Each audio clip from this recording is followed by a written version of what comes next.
Hi friends, എല്ലാവർക്കും നമസ്കാരം. Welcome to magic recipes. ഇന്ന് നമ്മൾ ഉണ്ടാക്കാൻ പോകുന്നത് ഒരു വള്ളക്കറിയാണ്. വള്ളക്കറി എന്ന് പറഞ്ഞാൽ അറിയാൻ പറ്റുമല്ലോ, നമ്മൾ ആലപ്പുഴ സൈഡിലൊക്കെ പോകുമ്പോൾ കെട്ടുവള്ളത്തിൽ നിന്ന് കിട്ടുന്ന ഒരു വള്ളക്കറി. ഞണ്ട് കറിയാണ് ഉണ്ടാക്കുന്നത്.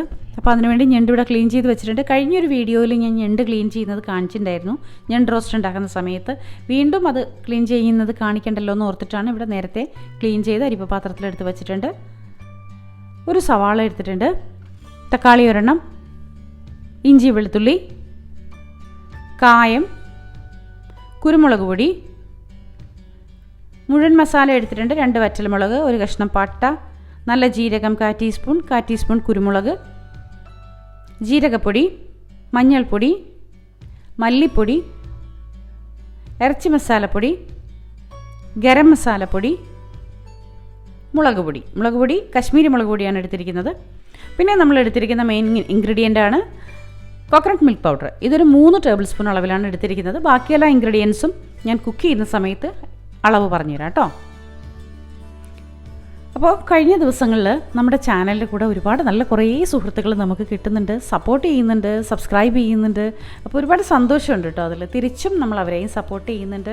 കമൻറ്റ് ബോക്സിൽ വന്നിട്ട് നമുക്ക് വളരെ പ്രചോദനം തരുന്ന നല്ല കമൻസൊക്കെ ഇടുന്നുണ്ട്. ഒരുപാട് സന്തോഷം. അപ്പോൾ നമുക്ക് കുക്ക് ചെയ്ത് തുടങ്ങാം.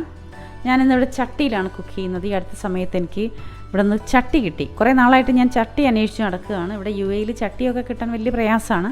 എന്നാലും ഇപ്പോൾ അടുത്ത സമയത്തൊരു ഷോപ്പിൽ പോയപ്പോൾ എനിക്ക് കിട്ടി. ഞാൻ വാങ്ങിച്ചിട്ടൊക്കെ വന്നു. അപ്പോൾ ഇന്ന് നമ്മൾ ഞണ്ട് കറി ഉണ്ടാക്കാൻ പോകുന്നത് ചട്ടിയിലാണ്.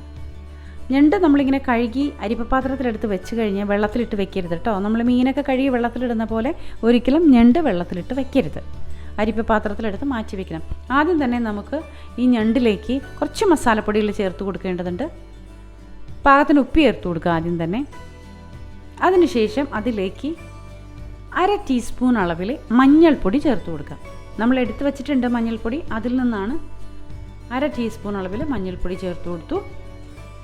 1/2 ടീസ്പൂൺ അളവിൽ കുരുമുളക് പൊടി എന്ന് പറയുമ്പോൾ ക്രഷ്ഡ് അല്ല, നല്ല പോലെ നൈസായിട്ട് പൊടിച്ച കുരുമുളക് പൊടിയാണ് നമ്മൾ ചേർത്ത് കൊടുക്കുന്നത്. ഇതെല്ലാം കൂടി ചേർത്ത് നമുക്ക് നന്നായിട്ടൊന്ന് മിക്സ് ചെയ്തെടുക്കാം.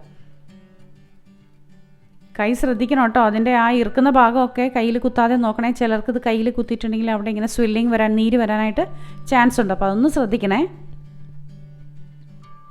അപ്പോൾ നമ്മുടെ ചട്ടി നല്ല പോലെ ചൂടായി വരുന്നുണ്ട്. ചട്ടി ചൂടാവാൻ കുറച്ച് ടൈം എടുക്കും. ഗ്യാസ് കുറച്ച് കത്തേണ്ടതുണ്ട്. എങ്കിൽ കൂടിയും ചട്ടിയിൽ വെക്കുന്ന മീൻ കറി അല്ലെങ്കിൽ സീ ഫുഡൊക്കെ ഒരു പ്രത്യേക ടേസ്റ്റാണ്. പിന്നെ ബീഫ് റോസ്റ്റൊക്കെ ചട്ടിയിൽ ഉണ്ടാക്കുകയാണെങ്കിൽ പറയാൻ വേണ്ട, അസാധ്യ ടേസ്റ്റാണ്. അപ്പോൾ നമ്മൾക്ക് ഇതിലേക്ക് 2 ടേബിൾ സ്പൂൺ അളവിൽ വെളിച്ചെണ്ണ ഒഴിച്ചു കൊടുക്കാം. വെളിച്ചെണ്ണ നല്ലപോലെ ചൂടായി വരട്ടെ. ചട്ടി ഏകദേശം നന്നായി ചൂടായ ശേഷം നമ്മൾ വെളിച്ചെണ്ണ ഇട്ട് കൊടുത്തു. വെളിച്ചെണ്ണ നന്നായിട്ട് മെൽറ്റായി വരുമ്പോഴേക്കും നമുക്ക് നമ്മളിവിടെ എടുത്ത് വെച്ചിരിക്കുന്ന ഞണ്ടുണ്ടല്ലോ, മഞ്ഞൾപ്പൊടിയും കുരുമുളക് പൊടിയൊക്കെ കൂടെ ചേർത്ത് വെച്ചിരിക്കുന്ന ഞണ്ട്, അത് നമുക്ക് ഇട്ട് കൊടുക്കാം. അധിക സമയമൊന്നും ഞണ്ടിങ്ങനെ മാരിനേറ്റ് ചെയ്ത് വെക്കേണ്ട ആവശ്യമില്ല കേട്ടോ. ജസ്റ്റ് ഒന്ന് ഈ മഞ്ഞൾപ്പൊടിയും കുരുമുളക് പൊടിയും കൂടി ചേർത്ത് ഒന്ന് പൊതിഞ്ഞ് വെച്ചാൽ മതി. അപ്പോഴേക്കും നമ്മുടെ ഈ ചട്ടി ചൂടായി, വെളിച്ചെണ്ണ ചൂടായി വരുന്ന സമയം ഒരു 3 മിനിറ്റ് അത്രയും മതിയാവും. അതിനുശേഷം നമുക്കിത് ഇട്ട് കൊടുക്കാം. ഒരു 5 മിനിറ്റോളം നമുക്കിത് തിരിച്ചും മറിച്ചും ഇട്ടിട്ട് ഒന്ന് വാട്ടിയെടുക്കേണ്ടതുണ്ട്. ഒരുപാട് മൊരിഞ്ഞൊന്നും പോകണ്ട, ജസ്റ്റ് ഒന്ന് ആ എണ്ണയിൽ കിടന്നിങ്ങനെ ഒന്ന് വാടി വന്നാൽ മതി. മാംസമൊക്കെ ഒന്ന് വെന്ത് തുടങ്ങുമ്പോഴേക്കും ഒരു പകുതി പോർഷൻ, ഒരു 50% മാംസമൊക്കെ ഒന്ന് വെന്ത് കിട്ടുന്നൊരവസ്ഥയിലാണ് നമ്മളിത് ചട്ടിയിൽ നിന്ന് മാറ്റുന്നത്. അപ്പോൾ ആ സമയം വരെ നമുക്കിങ്ങനെ തിരിച്ചു മറിച്ചിട്ടിട്ട് ഒന്ന് റോസ്റ്റ് ചെയ്തെടുക്കാം. എണ്ണയിലെടുക്കുന്നത് കൊണ്ടാണ് ഇത് റോസ്റ്റ് ചെയ്യുന്നത് പറയുന്നത്. യഥാർത്ഥത്തിൽ റോസ്റ്റിങ്ങിന് ഒരുപാട് സംഭവങ്ങളൊക്കെ വേണം, സവാളയും മറ്റു കാര്യങ്ങളൊക്കെ വേണം. ഇത് ജസ്റ്റ് നമ്മൾ ഈ കറിക്ക് വേണ്ടിയിട്ടൊന്ന് പാകപ്പെടുത്തി എടുക്കുകയാണ് എണ്ണയിൽ. 5 മിനിറ്റോളം അത്രയും വേവ് കിട്ടിയാൽ മതി. ബാക്കി നമുക്ക് മസാലക്കൂട്ടിൽ കിടന്നിട്ട് വെന്ത് എടുക്കാനുള്ളതാണ്. അപ്പോൾ അതുകൊണ്ട് ആദ്യം നമുക്ക് ഇങ്ങനെയൊന്ന് വേവിച്ചെടുക്കാം. പിന്നെ ഒരു കാര്യം പറയട്ടെ, നമ്മൾ ചട്ടി വാങ്ങുമ്പോൾ ചട്ടി ഒന്ന് വഴങ്ങി കിട്ടാൻ വേണ്ടിയിട്ടൊരു ഐഡിയ ഉണ്ട്. പണ്ടൊക്കെ എന്ന് പറയുകയാണെങ്കിൽ നമ്മൾ പറമ്പിൽ എല്ലാ ചപ്പുചവറൊക്കെ കൂട്ടിയിട്ടിട്ട് കത്തിക്കുമായിരുന്നു. പക്ഷേ ഇപ്പോൾ അതിന് മാർഗ്ഗമില്ലെങ്കിൽ നമ്മൾ പുതിയ ചട്ടി വാങ്ങിച്ചൊന്ന് നന്നായി വെള്ളത്തിൽ കഴുകിയെടുത്ത ശേഷം ഉണക്കിയെടുത്തിട്ട് അടുപ്പത്ത് വെച്ച് അതിൽ വെളിച്ചെണ്ണയും ഉപ്പും മഞ്ഞളും എല്ലാം കൂടി ചേർത്ത് ഒരു കഷ്ണം കുടംപുളിയും കൂടിയിട്ടിട്ട് നന്നായി ഒന്ന് തിളപ്പിക്കുക. വെള്ളം ഒഴിച്ചിട്ട് 5 മിനിറ്റ് ആ വെള്ളം വറ്റുന്നവരെ തിളപ്പിക്കുക. ചട്ടി വഴങ്ങി കിട്ടും. പിന്നെ ഇതിൻ്റെ ഏകദേശം 5 മിനിറ്റ് കഴിഞ്ഞു. നമ്മളിപ്പം നമ്മുടെ ക്രാബ് ഞണ്ടെല്ലാം കൂടി മറ്റൊരു പാത്രത്തിലേക്ക് മാറ്റുകയാണ്.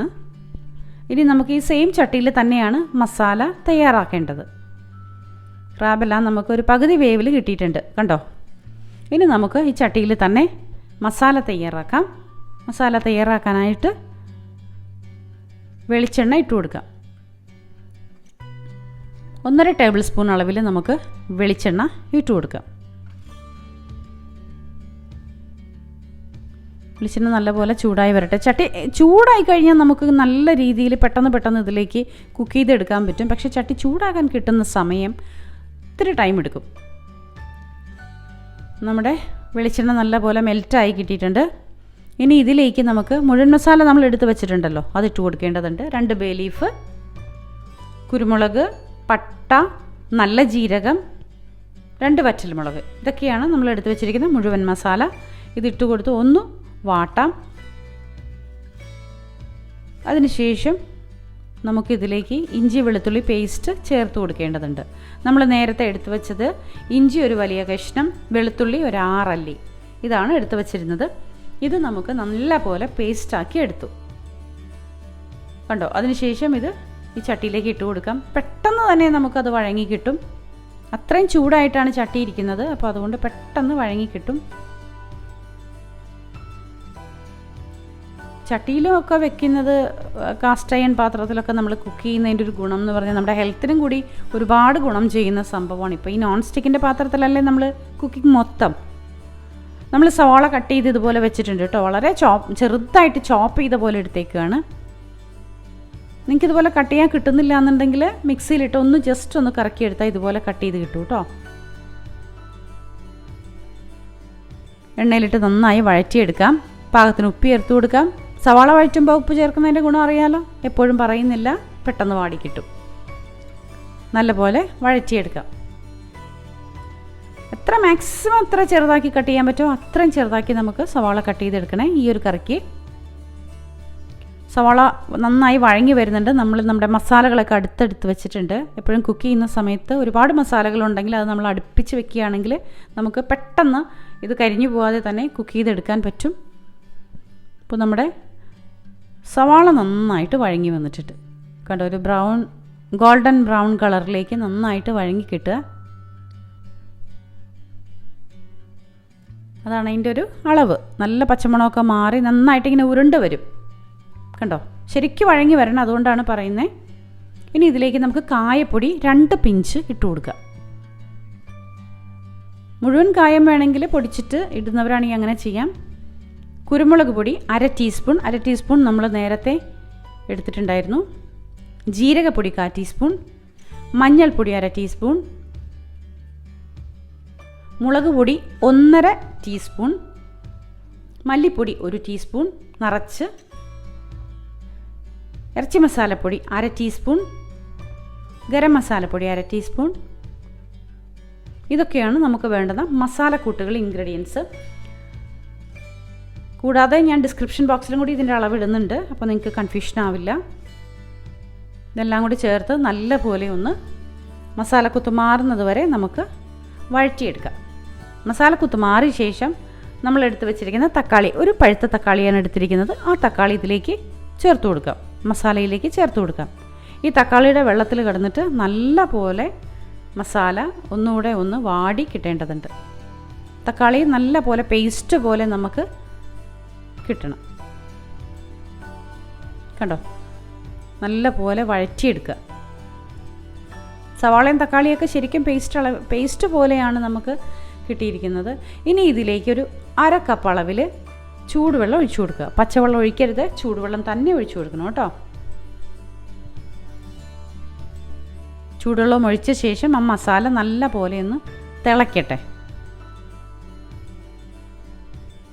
നന്നായി തിളച്ച് വരുന്നുണ്ട്. കുത്തി തിളച്ച് വരുമ്പോഴേക്കും നമുക്ക് 2 തണ്ട് കരിവേപ്പില ഇട്ട് കൊടുക്കാം, കണ്ടോ. നല്ല പോലെ തിളച്ചു. ഇനി നമുക്കൊരു കാര്യം ചെയ്യാം. നമ്മളിവിടെ വാട്ടിയെടുത്ത് വെച്ചിരിക്കുന്ന നമ്മുടെ ഞണ്ട് ഈ മസാലക്കൂട്ടിലേക്ക് ഇട്ട് കൊടുക്കാം, കണ്ടോ. തീയൊന്നും കുറയ്ക്കണ്ട കേട്ടോ. നല്ല ഫ്ലെയിമിൽ തന്നെ തിളച്ചുകൊണ്ടിരിക്കുകയാണ് നമ്മുടെ മസാല. അതിലേക്കാണ് നമ്മൾ ഞണ്ട് ഇട്ട് കൊടുത്തേക്കുന്നത്. എല്ലാം കൂടി ചേർത്ത് നല്ല പോലെ മിക്സ് ചെയ്ത് നല്ല ഫ്ലെയിമിലിട്ട് തന്നെ നമുക്ക് തിളപ്പിക്കാം. ഒരു 5 മിനിറ്റ് നേരം നമുക്ക് അടച്ച് വെച്ച് തിളപ്പിക്കാം. അടച്ച് വെച്ച ശേഷം നമുക്ക് തീ കുറയ്ക്കാം. ഫ്ലെയിം ഒന്ന് കുറച്ച് കൊടുക്കാം. നമ്മളിവിടെ നമ്മുടെ കോക്കനട്ട് മിൽക്ക് പൗഡറൊക്കെ എടുത്ത് വെച്ചിട്ടുണ്ട്. നമുക്കതൊന്ന് ലിക്വിഡാക്കി എടുക്കാം, തേങ്ങാപ്പാലാക്കി എടുക്കാം. പച്ച തേങ്ങ കിട്ടുകയാണെങ്കിൽ അതിൻ്റെ തേങ്ങാപ്പാൽ എടുക്കുകയാണെങ്കിൽ അതാണ് ഏറ്റവും ബെസ്റ്റ് കേട്ടോ. ഇതുപോലെ ഇൻസ്റ്റൻറ്റ് സംഭവങ്ങളൊന്നും വേണ്ടല്ലോ. പക്ഷേ ഇവിടെ കിട്ടാത്ത അവസരങ്ങളിൽ നമ്മൾ ഇങ്ങനെയാണ് ചെയ്യുന്നത്. കിട്ടുന്ന അവസരങ്ങളിൽ പച്ച തേങ്ങ കിട്ടുകയാണെങ്കിൽ നമ്മൾ അതിൽ നിന്ന് തന്നെയാണ് തേങ്ങാപ്പാൽ എടുക്കുക. കോക്കനട്ട് മിൽക്ക് പൗഡറിലേക്ക് നമ്മളൊരു 1/4 കപ്പളവിൽ ചൂടുവെള്ളം ഒഴിച്ചു കൊടുത്തു. അതിനുശേഷം ടീസ്പൂൺ കൊണ്ട് നന്നായി ഇതുപോലെ ഉടച്ചെടുത്തു, തേങ്ങാപ്പാൽ പോലെ ആക്കിയെടുത്തു.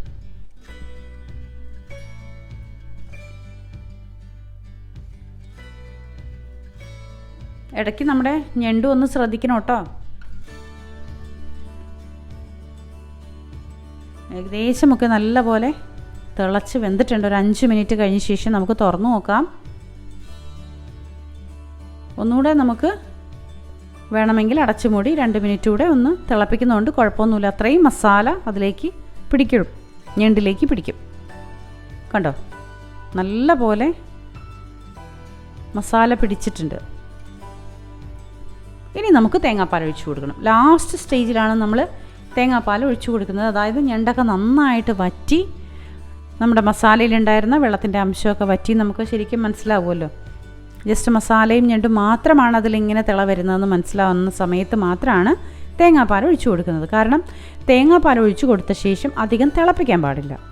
ജസ്റ്റ് ഒന്ന് തിള വരുമ്പോഴേക്കും നമുക്ക് ഓഫ് ചെയ്യേണ്ടതാണ്. പ്രത്യേകിച്ച് ചട്ടിയിലുണ്ടാക്കുമ്പോൾ ചട്ടിയുടെ ചൂടിൽ ജസ്റ്റ് ഒന്ന് തിള വരുമ്പോഴേക്കും ഓഫ് ചെയ്തില്ലെങ്കിൽ വീണ്ടും ഇങ്ങനെ തിളച്ചുകൊണ്ടിരിക്കും. ചട്ടിയുടെ ചൂടിൽ ഏകദേശം ഒരു തിള വീണ്ടും നമുക്ക് കിട്ടിക്കൊണ്ടിരിക്കും. അതുകൊണ്ടാണ്. അപ്പോൾ നമ്മൾ തേങ്ങാപ്പാലൊക്കെ ഒഴിച്ചു കൊടുത്തു. പതുക്കെ ഒന്ന് തിളച്ച് തുടങ്ങുന്നുണ്ട്. വളരെ ടേസ്റ്റി ആയൊരു കറിയാണ് കേട്ടോ ഇത്. വള്ളക്കറി എന്നാണ് ഇതിന് പറയുന്നത്. ആലപ്പുഴ സൈഡൊക്കെ നമ്മൾ കെട്ടുവെള്ളത്തിലൊക്കെ ഇങ്ങനെ പോകുമ്പോൾ, യാത്ര പോകുമ്പോൾ ഒരു ദിവസം സ്റ്റേ ഒക്കെ ആയിട്ട് ഇങ്ങനെ പോവുകയാണെങ്കിൽ ഫാമിലി ആയിട്ടൊക്കെ ഈ ഒരു കറി നമുക്ക് അവിടെ കിട്ടും. ചോറിൻ്റെ കൂടെ കുത്തരി ചോറും ഈ കറിയൊക്കെ ആയിട്ട് എന്തൊരു സ്വാദറിയോ, ഭയങ്കര സ്വാദാണ്. അപ്പോൾ ഇത് നമുക്ക് വീട്ടിലുണ്ടാക്കാം വളരെ ഈസി ആയിട്ട്. അപ്പോൾ നമ്മുടെ തേങ്ങാപ്പാൽ ഒഴിച്ചു കൊടുത്ത ശേഷം തിള വന്നിട്ടുണ്ട്. നമുക്കിനി അത് ഓഫ് ചെയ്യാം. അടുപ്പ് ഓഫ് ചെയ്തു. എന്നാൽ കൂടിയും ആ ചട്ടിയുടെ ചൂടിൽ ഇങ്ങനെ തിളച്ചിട്ടിരിക്കുകയാണ്.